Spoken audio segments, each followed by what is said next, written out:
Hello everyone, welcome back to Subject Venture. आज मैं आपके सामने निर्वाचन कार्यालय से संबंधित एक महत्वपूर्ण दस्तावेज या ये कह सकते हैं लेटर को लेकर के उपस्थित हूँ, जिसमें कि एक बहुत ही महत्वपूर्ण सूचना आज दिनांक 29 सितंबर 2023 को जारी की गई है। और आप इसे देख सकते हैं कि ये समस्त जिला निर्वाचन अधिकारी यानी डीएम्स को दिया गया है। इसके तहत जो इसका विषय है वो देख सकते हैं आप, बीएलओ ऐप पर फीडिंग किए जाने के संबंध में। तो यहाँ पर ये बात बिल्कुल स्पष्ट की गई है कि घर घर सत्यापन के समय कतिपय समय तक बीएलओ ऐप तकनीकी खराबी के कारण कार्य नहीं कर रहा था।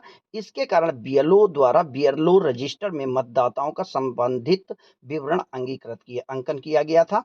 इस संबंध में अवगत कराना है कि बीएलओ ऐप सुचारू रूप से कार्य कर रहा है, अतः बीएलओ रजिस्टर में अंकित मतदाता विवरण को डिजिटाइज किया जाना अपेक्षित है। ये सूचना उन लोगों के लिए खासकर है जिन्होंने ऑफलाइन काम किया था। अगर आपका काम ऑफलाइन हुआ था तो उस काम को अब आपको ऑनलाइन सेव करना है या ऐप पर शो करना है। ये बात आपको याद रखनी है। तो इसी विषय पर ये हमारा वीडियो है, जिसका विवरण अभी मैं आपको आगे दिखाऊंगा। तो यहाँ पर समस्त बीएलओ को मतदाताओं से संबंधित विवरण को बीएलओ ऐप पर दिनांक 6 अक्टूबर 2023 तक फीडिंग कराने के निर्देश दिए गए हैं।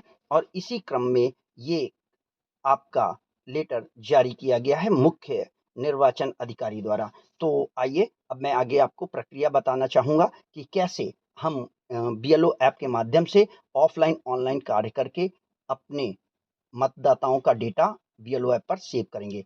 इसके पहले अगर आपको वीडियो अच्छा लगा हो तो कृपया चैनल को लाइक कर लें और हमारे साथ बने रहें, क्योंकि हम आपको समय समय पर उपयोगी जानकारी उपलब्ध कराते रहेंगे। आइए दिखाता हूं ऑनलाइन कैसे हम डेटा फीड करेंगे। अपने बीएलओ ऐप पर जाना है। बीएलओ ऐप पर जब आप जाएंगे तो यहाँ पर आपको ये टाइल्स दिखाई देते हैं, जिनमें कि हमें फैसिलिटीज, चेकलिस्ट, फॉर्म, एस2एस सर्विस, डीएससी, बीएलओ रजिस्टर और पीएससी जैसे टाइल्स दिखते हैं। तो यहाँ पर एस2एस सर्विस के टाइल्स को जब हम क्लियर करते हैं तो यहाँ ये हमें एक नज दिखाई देती है कि एस2एस service works only in offline mode now, please serve save electors verification in draft and submit it from draft. Okay, तो अब मैं आपको दिखाना चाहता हूं कि कैसे आपको ऑफलाइन सर्वे अपना करना है। तो यहाँ हम ओके के बटन को प्रेस करेंगे, फिर ऊपर जाकर के ये जो 3 लाइनें हमें दिखाई देती हैं इनको हम क्लिक करेंगे। इसके बाद हम अपने इलेक्टर डेटा सिंक में जाएंगे और इलेक्टर डेटा सिंक में यहाँ पर आप देख सकते हैं कि ये आपका ऑनलाइन मोड है। इस मोड को अब हमें चेंज करना होगा। यहाँ पर आप देखिए 688 इलेक्टर्स हैं और 680 इलेक्टर्स अभी हमारे ऑनलाइन सिंक हो चुके हैं। तो इसका मतलब 8 इलेक्टर्स अभी हमारे बाकी हैं।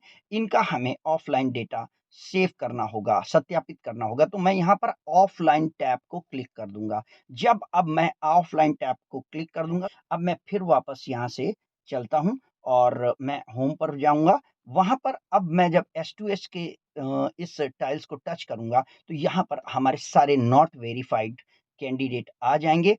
इन वेरीफाइड कैंडिडेट में आप देख सकते हैं कि जैसे यहाँ पर नंबर ऑफ हाउस है और इनके सामने हमारा एक वोटर है। ये हाउस नंबर 2 है जिसमें हमारे 2 वोटर्स हैं। ये वो वोट हैं जो आपने फॉर्म 16 में फॉर्म 6 के तहत अप्लाई करके नए वोट जनरेट किए हैं। इनका भौतिक सत्यापन किया जाना है। हो सकता है कुछ साथियों का भौतिक सत्यापन ऑनलाइन फीड ना हुआ हो, उसका भी भौतिक सत्यापन आप कर लें। अन्यथा अगर जितने भी आपके नए इलेक्टर्स हैं, नए वोटर्स हैं, उनकी आपको ऑनलाइन भौतिक सत्यापन करनी है और उसे फिर फीड करना है। जैसे अब मैं यहाँ पर आपको एक भौतिक सत्यापन करके दिखाना चाहूँगा। यहाँ सेशन को जब मैं क्लियर करूँगा तो ये आप देखेंगे तो यहाँ पर इनकी पर्सनल डिटेल, व्यू फ़ोटो, चूँकि इसे मैंने एक करेक्शन के तौर पर अटैच किया था और ये पूरी तरीके से क्लियर है। तो इनकी ऑनलाइन मैंने देखिए डीओबी 1944 दे रखी है। अब चूँकि इन जो वोटर्स हैं इनकी एज हमें यहाँ पे वेरीफाई करनी है, तो वो दे रहा हूँ कि इस रेजिडेंस में ये रह रही हैं। ये हमें प्रेजेंट मिली थी और ये करेक्ट है इनका वोटर।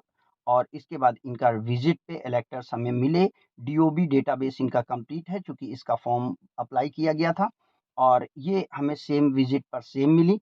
पीडब्ल्यूडी ये नहीं है और आधार इनका रिसीव्ड है। अब ये सारी चीज़ें करेक्ट हैं और इसके बाद इसे मैं वेरीफ़ाई कर देता हूँ। तो ये वेरीफ़ाइड हो गया और इसे मैं यहाँ पर कंप्लीट करके प्रीव्यू करूँगा। ये सेव हो, यहाँ पर 3 ऑप्शन आते हैं, एडिट होगा, सेव होगा या सबमिट होगा। तो इसे मैं सेव कर रहा हूँ और ये हमारा सेव हो गया।